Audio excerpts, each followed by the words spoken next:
سیدنا عبداللہ بن مسعود رضی اللہ عنہ کے ایمان لانے کا واقعہ بھی بڑا عجیب ہے کہ ایک مرتبہ یہ مکہ کے کسی سردار کی بکریاں چرا رہے تھے کہ نبی کریم صلی اللہ علیہ وسلم اور حضرت ابوبکر صدیق رضی اللہ عنہ کا وہاں سے گزر ہوا۔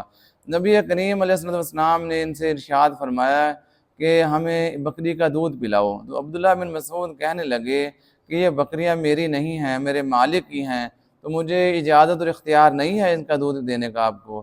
تو اللہ کے نبی علیہ السلام نے فرمایا کہ کوئی ایسی بکری ہمیں دو جو ابھی دودھ نہ دیتی ہو، جس کا ابھی بچہ پیدا نہ ہوا ہو۔